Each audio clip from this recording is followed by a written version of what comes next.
Hello hi बेटा। देखिए 2010 का एक बहुत ही इंपॉर्टेंट क्वेश्चन है जिसके हेल्प से आप बहुत सारे क्वेश्चन सॉल्व कर सकते हैं। और वो आपका क्वेश्चन क्या है, ये सेकंड चैप्टर का क्वेश्चन है, ठीक है, रिलेटेड टू इलेक्ट्रिक फील्ड। तो क्वेश्चन बता रहा है ये thin semi circular ring of radius R has a positive charge Q distributed uniformly over it, the net field at the centre है ओ। तो अपन को MCQ की फॉर्म में आया हुआ है, ठीक है। तो ये ओ सेंटर पे अपन को इलेक्ट्रिक फील्ड फाइंड आउट करना है। इसमें केवल सेमी सर्कल दे रखा है, तो सेमी सर्कल पे यहाँ इस पे टोटली पॉजिटिव चार्ज है। यहाँ यूनिफॉर्मली इसने क्या लिया है, पॉजिटिव चार्ज लिया है, और इस पॉजिटिव चार्ज की वजह से इसने इलेक्ट्रिक फील्ड पूछा है एट ए पॉइंट ओ। तो एट ए पॉइंट ओ इलेक्ट्रिक फील्ड निकालें तो मैं क्या करूँगी, ये अपने पास में क्या है, पाई आर है, क्योंकि टोटल सरकमफ्रेंस होती है 2 पाई आर, और ये अपने पास में क्या है, पाई आर, ठीक है। तो इसको मैं एक छोटा एलिमेंट ले रही हूँ डेल एल, जो यहाँ से एक एंगल बना रहा है डी थीटा, ठीक है। और इसकी इलेक्ट्रिक फील्ड की डायरेक्शन मैंने ली है ओ ए की डायरेक्शन में।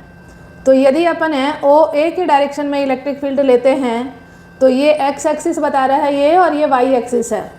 तो ये दोनों ही डायरेक्शन में नहीं है, तो इसको अपन रिजॉल्व करेंगे in 2 component according to the theta. तो एक्स डायरेक्शन का कंपोनेंट देखिए थीटा के साथ में यहाँ अपन परपेंडिकुलर ड्रॉ करेंगे तो ये बेस वाला कंपोनेंट बनेगा। तो ये अपने पास में आएगा डी ई कॉस थीटा की फॉर्म में, और दूसरा अपन कह रहे हैं ये, तो ये y के अपोजिट डायरेक्शन में है, तो ये बन जाएगा परपेंडिकुलर कंपोनेंट है डी ई साइन थीटा। तो ये 2 कंपोनेंट बन रहे हैं, और i की जो परपेंडिकुलर डायरेक्शन j है या y जो डायरेक्शन है उसकी डायरेक्शन में इसका रिजल्टेंट इलेक्ट्रिक फील्ड आएगा।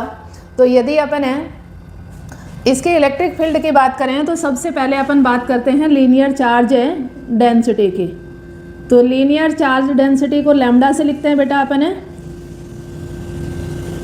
तो ये अपने पास में क्या होती है, lambda is equal to D Q by D L, ठीक है। और यहाँ अपन यहाँ इस डायग्राम के अकॉर्डिंग क्या हो जाएगा, क्यू अपॉन पाई आर, ठीक है।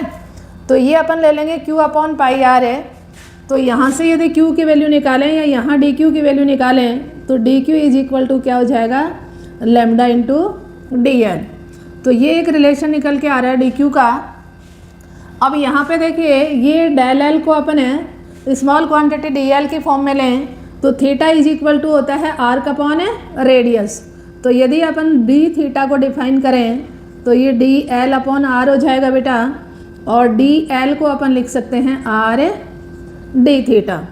तो यहाँ पे देखिए डी क्यू की जो वैल्यू बनेगी वो बन जाएगी लैम्डा आर डी थीटा, क्योंकि डी एल की जगह अपन क्या पुट कर सकते हैं, आर डी थीटा। तो ये मेरे पास में एक इक्वेशन बन गई है। अब यदि अपन छोटे चार्ज की वजह से सेंटर के ऊपर अपन वो इलेक्ट्रिक फील्ड निकालते हैं तो अपने पास में फॉर्मूला होता है के क्यू अपॉन आर स्क्वायर, ठीक है। और डायरेक्शन क्या होती है, ये अपने पास में होती है आर कैप। तो ये मेन अपना फार्मूला है। अब इस एलिमेंट की वजह से अपने पास में बनेगा डी ई स्मॉल क्वांटिटी का इलेक्ट्रिक फील्ड। तो ये क्या हो जाएगा, K D Q upon R square, और ये डायरेक्शन अपने पास में एक बार अपन ले लेते हैं आर कैप, ठीक है। अब यहाँ देखिए ये अपना कंपोनेंट बन रहा है जे के नेगेटिव डायरेक्शन में। तो यहाँ अपन इलेक्ट्रिक फील्ड फाइंड आउट करेंगे due to the component of D sine theta. कारण क्या है, क्योंकि ये देखिए ये इस वायर की डायरेक्शन में है, तो वायर की डायरेक्शन में कोई इलेक्ट्रिक फील्ड कंपोनेंट नहीं बनेगा, तो ये डी साइन थीटा कंसीडर होगा। तो यहाँ यदि आप लेते हैं साइन थीटा की फॉर्म में, और डायरेक्शन क्या आ रही है, माइनस जे कैप, क्योंकि जे देखो ऊपर डायरेक्शन लिया है इसने। तो ये अपना इस तरह, हाँ देखिए टोटल इंटीग्रेशन करना है तो अपन को क्या करना पड़ेगा बेटा, डी क्यू की वैल्यू पुट करके और अपन इंटीग्रेट कर लेंगे। तो देखिए डी क्यू की वैल्यू यहाँ से पुट कर दो लैम्डा आर डी थीटा से, तो ये हो जाएगा आपका D E is equal to K, और ये आ रहा है lambda R D theta upon R square, negative में यहाँ ले लेती हूँ और ये आ रहा है साइन थीटा।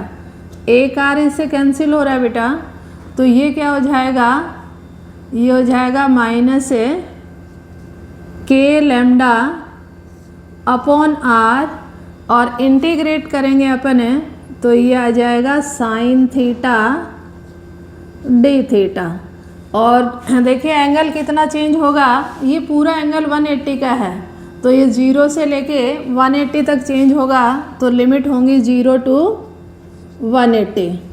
और ये अपने पास में वैल्यू आ जाएगी ई की डायरेक्शन के लिए अपने पास में क्या है ये जे कैप।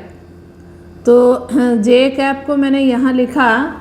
अब यदि अपन इंटीग्रेट करेंगे तो आपको पता है कि साइन थीटा का होता है माइनस कॉस थीटा, और उस माइनस को मैं यहाँ प्लस बना लेती हूँ, और यहाँ मैंने लिखा कॉस थीटा, लिमिट है 0 टू 180 जे कैप।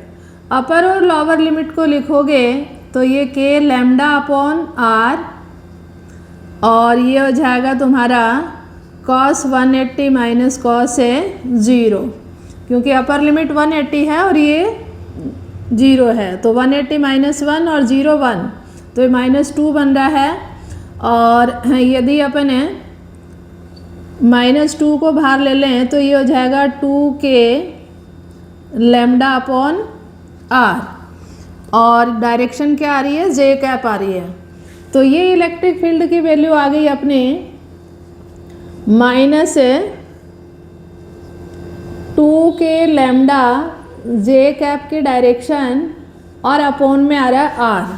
अब अपन को लीनियर डेंसिटी लैम्डा की वैल्यू रखनी पड़ेगी और के की वैल्यू रखनी पड़ेगी। तो लैम्डा तो क्या है, सेमी सर्कल पे क्यू चार्ज है, तो लैम्डा इज इक्वल टू क्या हो जाएगा बेटा, लैम्डा हो जाएगा, देखो यहाँ पे चार्ज है क्यू और लेंथ है पाई आर, तो लैम्डा को क्यू अपॉन पाई आर रख लो, और के की वैल्यू आपको पता ही है, ये हो जाएगा क्यू अपॉन पाई आर, नीचे रखूँगी मैं, तो 4 पाई एप्सिलॉन नॉट के की वैल्यू, और पाई आर लैम्डा वाला, और एक आर ये वाला, तो ये वैल्यू ये हो रही है।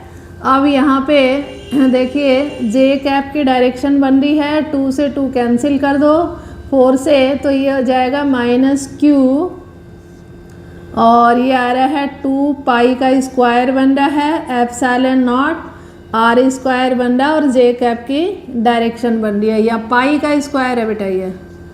तो ये अपने पास में टोटल इलेक्ट्रिक फील्ड आ गया due to the semi circular shape of a charge. तो इस तरह से अपन इजीली फाइंड आउट कर सकते हैं।